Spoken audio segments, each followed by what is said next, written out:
Hello students, कैसे हैं आप सभी। उम्मीद करता हूं सभी स्वस्थ होंगे, मस्त होंगे, आपकी पढ़ाई भी सुचारू रूप से चल रही होगी। प्यारे स्टूडेंट्स, मैं आपका बड़ा भाई राजेंद्र प्रसाद सांखला आप सभी का हार्दिक अभिनंदन स्वागत करता हूं इस ताबड़तोड़ मज़ेदार शानदार सेशन में।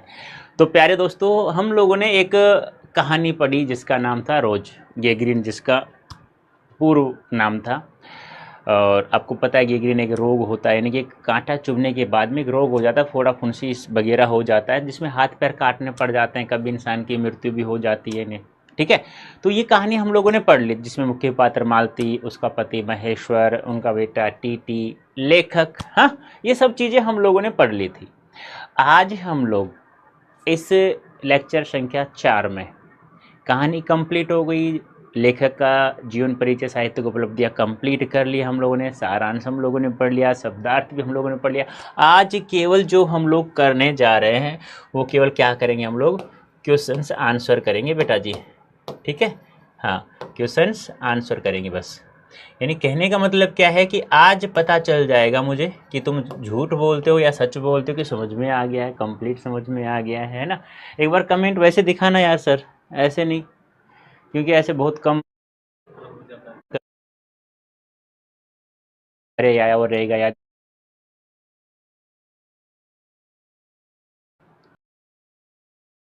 क्या एक बार, वैसे तो कल आप लोगों से बात कर ली थी, वैसे मैं बता देता हूँ इस कहानी में क्या लिखा हुआ है रोज में। देखो, आप लोगों ने पता था कि इसमें क्या लिखा हुआ है, सब अच्छे से हम लोगों ने पढ़ लिया था, उम्मीद करता हूँ। सर आप कैसे हैं? मैं ठीक हूँ बेटा। देखो, आगे साहब का जीवन परिचय हम लोगों ने पढ़ लिया। 1911 में जन्म होता है, 1987 में निधन हो जाता है, नदी के द्वीप अपने अजनबी हैं, बहुत सारी रचनाएं हम लोगों ने, त्रिशंकु, आत्मनेपद, ठीक है, अरे आया और रहेगा याद, एक बूंद जैसे ऐसा उछली, हाँ, कितने नाव में कितनी बार, हरिघास क्षण भर, इत्यलम, ठीक है, हम लोगों ने पढ़ लिया था मतलब अच्छे से।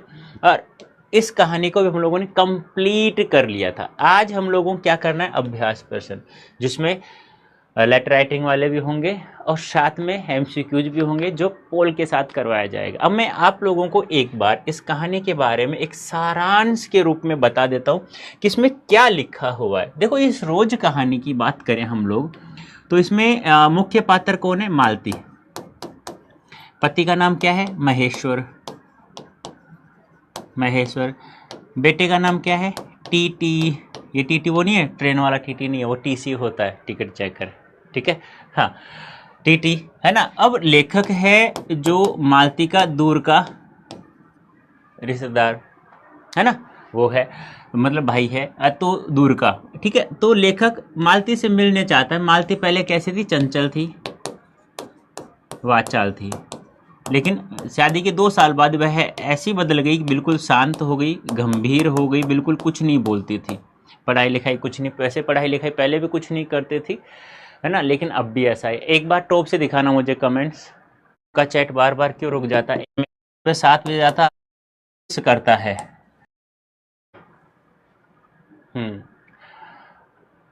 ठीक है, तो लेखक मिलने चाहता है मालती से, लेकिन जैसे ही लेखक मालती के घर में प्रवेश करता है तो लेखक को पता चल जाता है इस घर में किसी की ना तो किसी की छाया है। वो छाया क्यों है, क्या है ऐसी शैतानी छाया, क्योंकि मालती और महेश्वर आपस में कोई बात नहीं करते थे, किसी प्रकार की बात भी होती तो वो औपचारिक रूप से बात होती।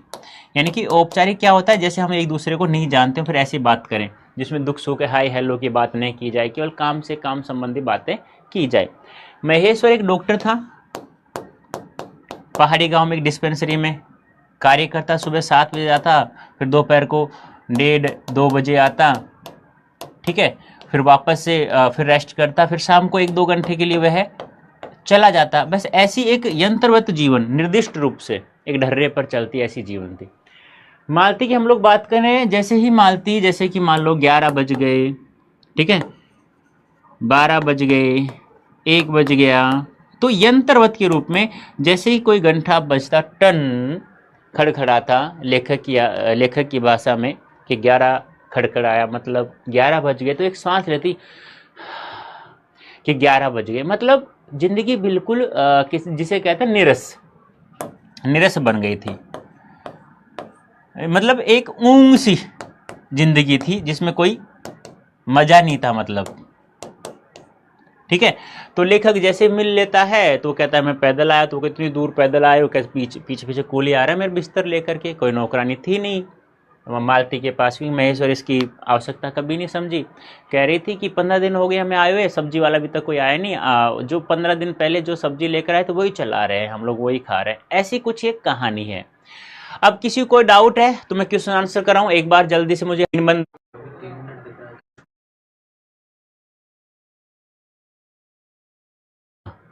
करवाइए क्वेश्चन। ओके ओके, अब देखो अब कमेंट्स आ रहे हैं, अब दिखाई दे रहे हैं, तो ऐसा ही दिखाई देगा।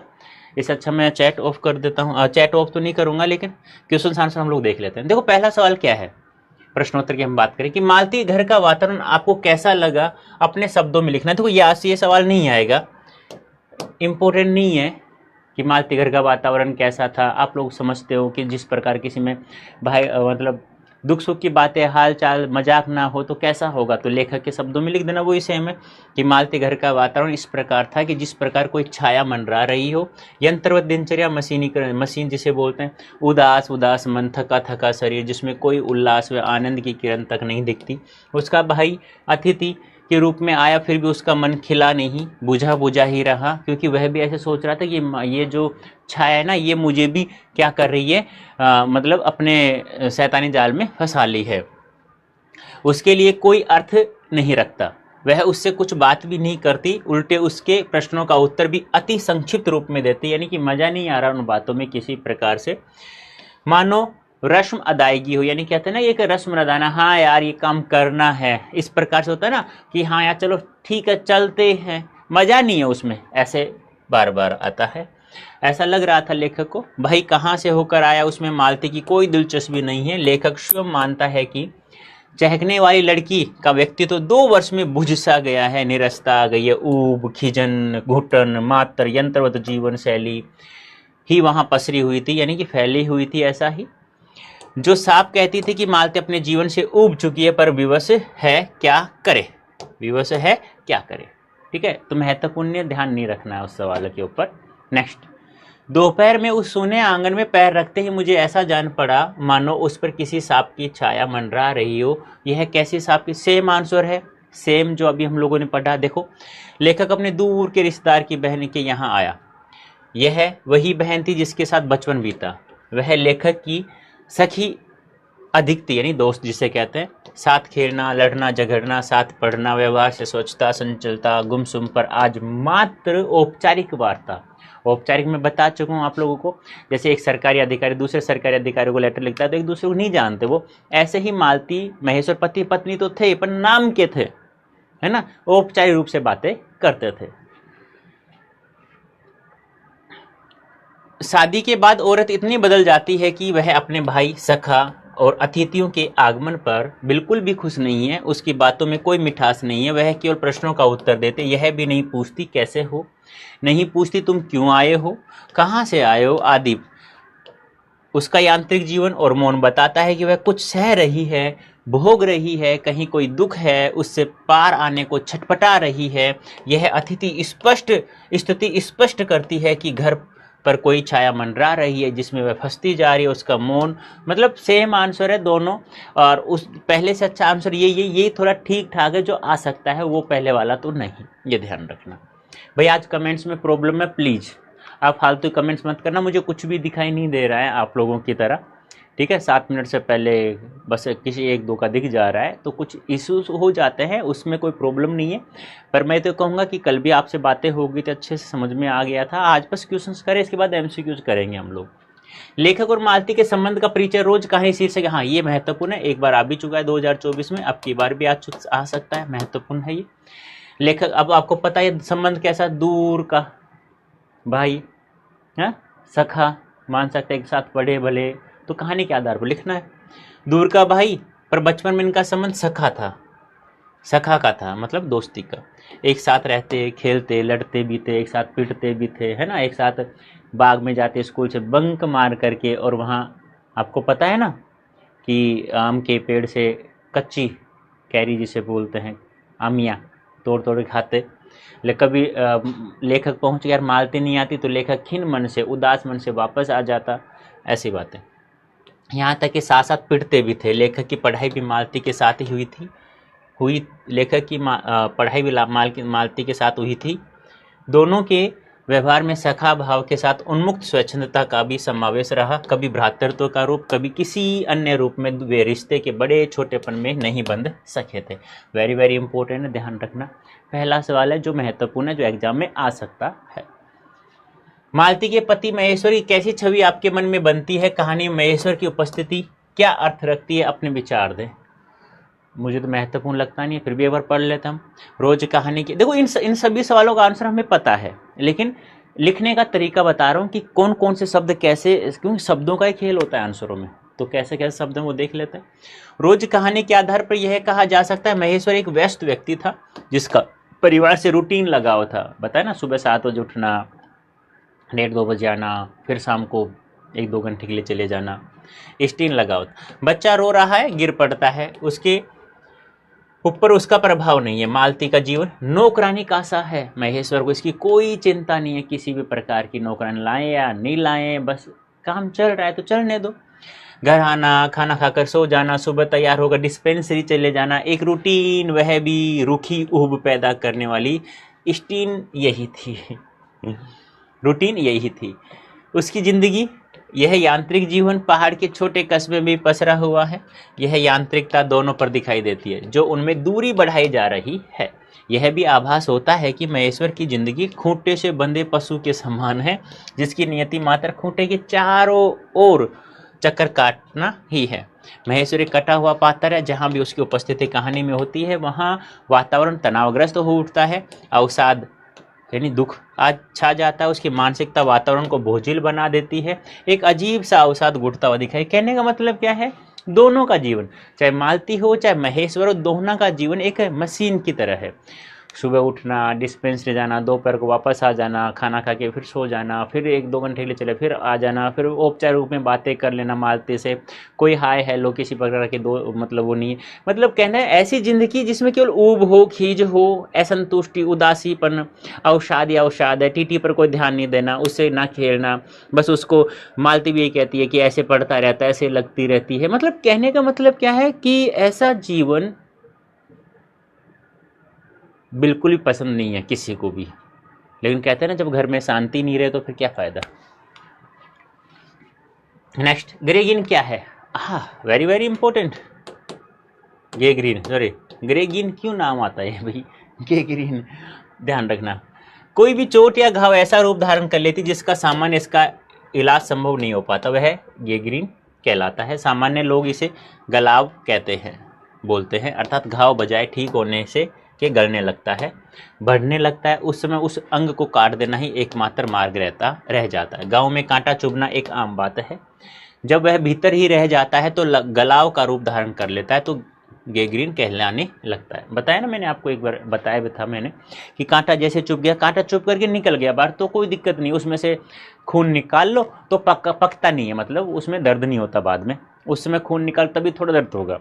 देखो कांटा चुभ जाए, कांटा निकल गया चुभ करके, तो उसमें से ब्लड निकाल लेना चाहिए इंसान को, क्योंकि कांटे की जो मिट्टी थी या कांटे का जो रोग था, जहर था, वो अंदर रह गया तो फिर पक जाएगा वो, तो उससे खून निकाल लिया करो आप। अब यहाँ क्या था, जब कांटा चुभा तो कांटा चुभ गया ना, वो कांटा टूट गया तो उस शरीर के अंदर ही रह जाता है, शरीर के अंदर रह गया ना, अब वो घाव बनता हुआ बढ़ता हुआ चला जाता है, जिसे हाथ पैर काटना पड़ जाता है और फिर उसकी कभी कभी मृत्यु भी हो जाती है। तो वो होता है गैंग्रीन। 3 बज गए, 4 बज गए, 11 बज गए, कहानी में घंटे, इन खड़कों के साथ मालती की स्तुति, घंटा बजने पर मालती से क्या संबंध है? महत्वपूर्ण नहीं है। इसका मतलब है कि वो बस घंटों के सारे जीवन अपना काट रही है, निरस सा जीवन जिसमें कोई आनंद नहीं है। देख लेना इसको, कोई महत्वपूर्ण नहीं इतना कि इतने बज गए तो ये काम करना है, इतने बज गए तो ये काम करना है, इतने बज गए तो ये काम करना है, ठीक है।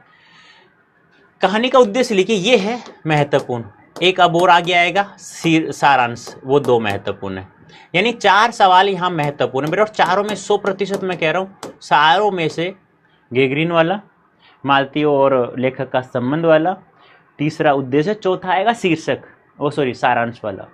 अब किसी भी सवाल के आंसर को उद्देश्य और शीर्षक को छोड़ करके आप किसी का भी आंसर कैसे भी लिख सकते हो, 2-4 लाइन पैराग्राफ में।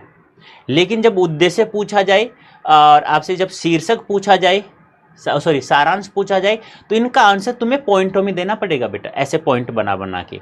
जैसे देखो उद्देश्य क्या है कि अगे द्वारा रचित कहानी रोज, पूर्व शीर्षक इसका गैंग्रीन था। मुख्य उद्देश्य निम्नलिखित है। देखो मध्य वर्गीय घरेलू स्त्री के नीरस जीवन का चित्रण किया गया है। यहाँ पे आपको पता ही है, एक घरेलू दिनचर्या और ऊब को दर्शाना, ऐसे पॉइंट बना बना के लिखना है। पारिवारिक एक रसता और संबंधों की वास्तविकता, अप्रत्यक्ष सामाजिक प्रश्न उठाना। तो जब उद्देश्य और सारांश पूछा जाता है तो कम से कम 3 नंबर 4 नंबर 5 नंबर जब सवाल आता है ना, तो उसको आपको पैराग्राफ में आंसर नहीं देना है यदि आपको 100% मार्क्स प्राप्त करना है। तो इससे जो कॉपी जांच करता है ना, वो केवल आपके पॉइंटों को देख करके फिदा हो जाता है आपके ऊपर, आपके आंसर पर, और 100% मार्क्स दे देता है वहां पे। वो ध्यान रखना बेटा, गलती मत कर देना। फिर मैंने देखो अंत में संक्षेप में भी लिखा है, देखो इस कहानी का उद्देश्य नारी के जीवन की उस भयंकर छाया गुण को, गुण होता है ना जब गेहूं में लग जाता है खराब हो जाता है, मतलब जीवन ही खराब हो गया उनका, गुण को उजागर करता है जो आधुनिक जीवन शैली रूढ़िबद्ध ढर्रे, रूढ़िबद्ध ढर्रा क्या होता है, एक फिक्स, उसमें कोई बदलाव नहीं, रोजाना की दिनचर्या यही है, ये 7 बजे तो ये काम करो, 8 बजे तो ये काम करो, 9 बजे तो ये काम करो, बस एक एक ढर्रे के समान, एक रूढ़िबद्ध, एक फिक्स हो गया है। ऐसा भी कोई जीवन ना लाए। रूढ़िबद्ध ढर्रे के कारण उसकी पूरी जीवन तथा संवेदना और खुशियों को लील जाती है, मतलब लील मतलब सब समाप्त हो गया, खुशी दुख सुख मतलब कुछ भी नहीं है जीवन में, निरस सा वातावरण, निरस सा जीवन बन गया है। तो कहानी का उद्देश्य पूछा जाए या कहानी का सारांश पूछा तो पॉइंटों में आंसर देना है। अब आ गया ये मैंने आप लोगों को फर्स्ट लेक्चर में भी समझाया था, सेकंड लेक्चर में भी समझाया था, ठीक है। तो अच्छे से बेटा प्लीज अच्छे से पॉइंट टू पॉइंट इसको लिखना है आप लोगों को, पॉइंट टू पॉइंट। इसका आंसर मैंने इसलिए नहीं लिखा क्योंकि मैं समझा चुका। और जोकात्यू मत लिखना, पॉइंट तो जोकात्यू ले लेना, उसमें से 1-2 लाइन भूल भी जाओ तो कोई दिक्कत नहीं है, ज्यादा दिमाग पे जोर मत डालना, ठीक है। पहला सवाल, मालती के बच्चे का क्या नाम था। अब आ गए आपके एमसीक्यूज। 4 सवाल थे यहाँ पे छोटे छोटे, उद्देश्य, सारांश, मालती और लेखक का संबंध और गैंग्रीन, बस 4 सारांश। देखो चीटी, चीटी भी नहीं है, टीटी सीटी पीटी, तो क्या नाम था, टीटी। अपन जो ट्रेन में टीसी होता है ना, उसको हम आप लोग टीटी बोलते हो, लेकिन होता क्या है वो टीसी होता है, लेकिन हम टीटी बोल देते हैं, तो टीटी याद रख लेना। 100% आंसर आना चाहिए। देखो कुछ ना, अब देख लो, सच बताऊं बेटा, ध्यान से सुना मेरी बात, जिन जिन बच्चों ने इसका आंसर गलत बताया है, मैं उनसे हाथ जोड़ के निवेदन करता हूं, थोड़ा सा अपने माता पिता का ध्यान रखो बेटा, बन जाओगे।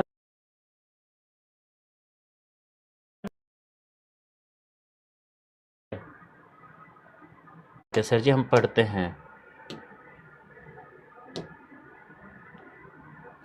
अतिथि मालती के यहाँ कैसे, अतिथि कौन था, लेखक स्वयं थे, आगे साहब पूछ सकता है मालती के अतिथि के रूप में कौन आया था। ग्रामर होगा बेटा, कनक कुमारी, इसका भी आंसर बहुत बार दे दिया है मैंने। पहले गद्य के कुछ चैप्टर पढ़ेंगे, फिर पद के कुछ चैप्टर पढ़ेंगे, फिर ग्रामर का चैप्टर पढ़ेंगे, हैं बेटा, कनक कुमारी। तो कैसे पहुंचा, साइकिल से, टट्टू से, गाड़ी से या पैदल, कैसे पहुंचा, मील चला था, आ सकते हो। 100% आंसर आना चाहिए बेटा, 100%। ये भी बता सकते हो मुझे कमेंट बॉक्स में, कितने मील पैदल चलकर पहुंचा, वो कितने मील चला था। D option is right answer. इसका भी 100% नहीं आया। देख लो बेटा, ये छोटे छोटे सवाल है, फिर भी तुम गलती कर रहे हो, देख लो तुम्हारी पिटाई कर दूंगा मैं, देख लो।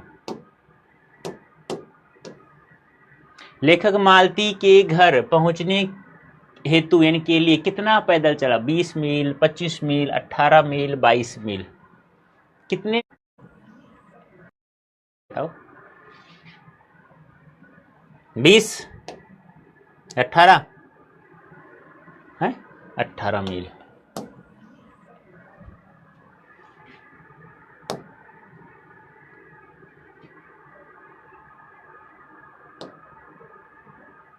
देखो ये भी गलती कर दिया, 60% आ रहा है। क्या करें तुम्हारा यार। तुमने तो कल बोला कि सर जी हमने अच्छे से पढ़ा है, इसको अच्छे समझ में आ गया। ये छोटे छोटे सवाल गलत कर रहे हो यार, तुम दिल तोड़ दिया सच में आज। 100% तो गांठ तो पड़ेगी, है ना। कैसे कहूँ तुमने हमारा तोड़ा और दिल तोड़ा। हाँ, यह कहानी किस कहानी संग्रह में गेगरीन नाम से छपी है? गेगरीन नाम से छपी है, किस नाम से? 100% आंसर आना चाहिए इसका तो भाई, प्लीज एक बार तो खुश कर दो कम से कम। C option.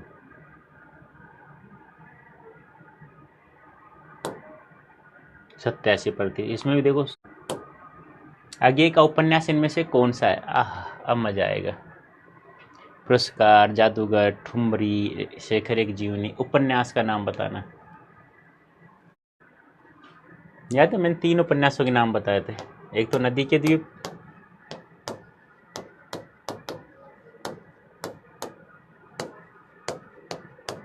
अपने अपने अजनबी, शेखर एक जीवनी 2 भागों में, याद है 1944 फिर 42 था 41 ऐसे था।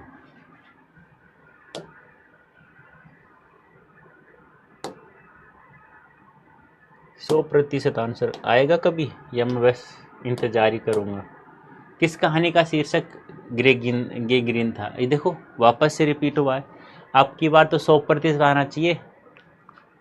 फिर चेक करते हैं डाउट भी। C option is right answer. रोज किस प्रकार की कहानी है? ऐतिहासिक है, मनोवैज्ञानिक है, सामाजिकता है, समस्यात्मकता है, कैसी कहानी है? बताओ कैसी कहानी है? इसमें 100% नहीं आया, बताओ जल्दी से कैसी। जैनेन्द्र कुमार, बताइए जल्दी से। आपको पता है आगे? जैनेन्द्र कुमार कैसे कहानीकार थे? मनोवैज्ञानिक। याद है आपको? पहले जैनेन्द्र कुमार 1905 में जन्म, आगे 1911।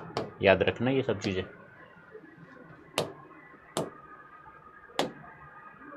आगे ने कितने सप्तकों का संपादन किया?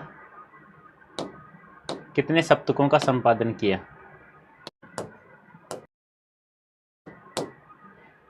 4, 1, 5। देखो पहला का नाम तार सप्तक, दूसरे का नाम दूसरा सप्तक, फिर तार मत लगा देना ऐसे, ठीक है? तो कितने किया? 4, 1, 5 या 3? बता सकते हैं आप? तो सामने लिख दो, होता है क्लास फिनिश होना जाए फिर डाउट चेक करते हैं, या लिख दो पहले डाउट लिखना तो लाइव में लिखो, है ना। तो कितने थे बेटा? 4। पहला 1943 में कनक, दूसरा 1951, तीसरा 1959, चौथा 1979। लेकिन आपके बुक में दिया 78, तो 78 ही करना आपको। 4 थे बेटा। मतलब ऐसा नहीं है कि आप पहली बार आ रहे हो, पहली बार, कम से कम रोजाना आओ तो थोड़ा सा आप लोग लगे कि हाँ कैसे क्लासें चलती हैं कैसे नहीं। बेटा कनक रोजाना आया करो तो आपको पता चलेगा कैसे क्लास चलती है। ऐसा नहीं कि डाउट चेक करते रहे तो फिर क्लास कब ली जाएगी। तो पहले डाउट होता है तो बेटा सामने लिख दिया करो। आप कमेंट ऑन है, लिख दो बेटा कनक। अभी देखता हूँ कनक आपका नाम आता है क्या लीडर बोर्ड में, फिर तो कोई दिक्कत नहीं।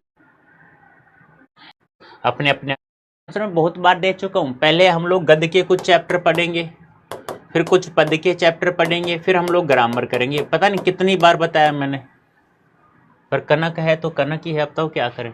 उपन्यास कौन सा नहीं है? तो काले कारनामे नहीं है, ये तो निराला जी का उपन्यास है। अपने अपने अजनबी, शेखर एक जीवनी, नदी के द्वीप, तीनों के तीनों उपन्यास आगे साहब के हैं। तो D option is right answer. रोज कहानी की नायिका कौन है? कनक को या दूसरा कनक को? रोज कहानी की नायिका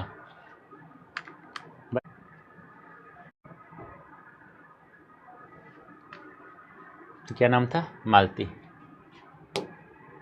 100% आना चाहिए, इसका भी 100% नहीं आया। रोज इनमें से क्या है? निबंध है, कहानी है, उपन्यास है, संस्मरण है, क्या है? सभी एक बार कमेंट। आपको बार बार एक ही सवाल नहीं पूछना चाहिए बेटा जी। D option is right answer.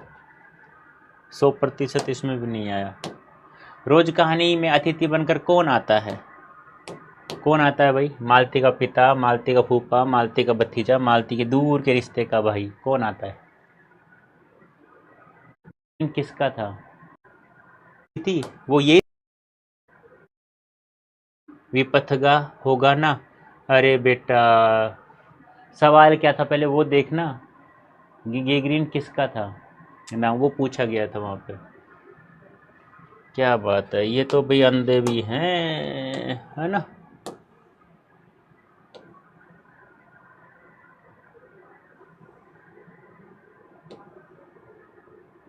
अंधी होगी बेटा भाई। डी। कौन आया था? बताओ जल्दी से, कौन आया था भाई? मालती के रिश्ते का भाई। डी।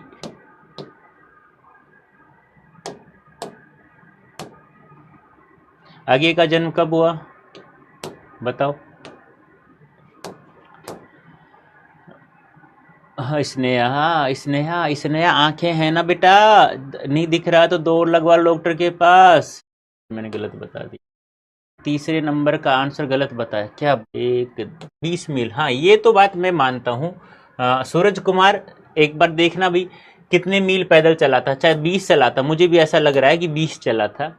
मैं भी कंफ्यूज था, मैं सोचा वर्ष 1911 में दे मुझे, पर देख लेना इसमें 20 में और 18 में।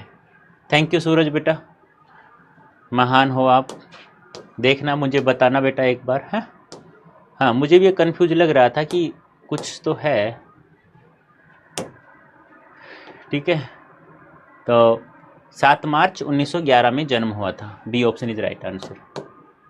वेरी गुड सूरज, ऐसा होना चाहिए यार, मजा आ गया आज तो।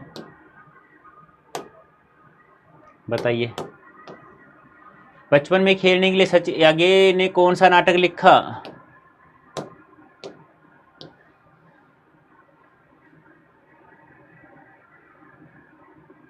का क्लास है सर, मेरा लाइव बताओ। चढ़ा दुर्गे, सबका प्रॉब्लम आ रहा है ये, तुम्हारा ही नहीं। अर्पिता 18, अर्पिता 18 मील चढ़ी। फिर सूरज कुमार क्या चक्कर है भाई? बचपन में खेलने के लिए आगे ने कौन सा नाटक लिखा था? तो इंदर सभा। D option is right answer. 1 minute रुको, मैं ही कर देता हूँ कन्फर्म, टाइम लग जाएगा। बताओ आंसर तो जल्दी से। हाँ मैं ही कर देता हूँ कन्फर्म, तुम्हें तो बहुत टाइम लग जाएगा। Option is right answer. मील लिखा हुआ है ना,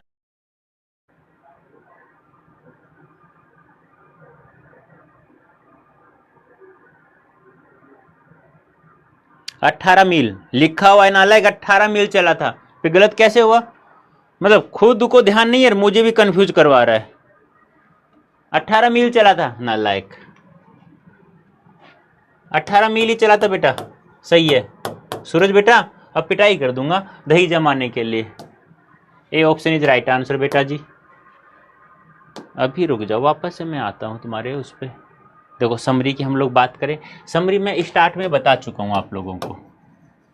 स्टार्ट में समरी पढ़े थे हम लोगों ने, स्टार्ट जब शुरू किया थी क्लास तभी मैंने आप लोगों को बता दी थी, है ना। बस ज़्यादा कुछ नहीं करूँगा। होमवर्क में जो इम्पोर्टेंट क्वेश्चंस बताए वो तो ध्यान रखना ही रखना है, और एमसीक्यूज। दूसरी बात, जो पहला लेक्चर था उसमें मैंने अंडरलाइन किया था, रेखांकित किया शब्दों को कि ये चीज़ आप लोगों को करना है, अच्छे से समझना उनको, क्योंकि वहाँ से एमसीक्यू सवाल बनेंगे, एक वो ध्यान रखना है। ये होमवर्क है आपका। एक बार वापस आ जाओ कमेंट बॉक्स में, डाउट बॉक्स में। हम लोग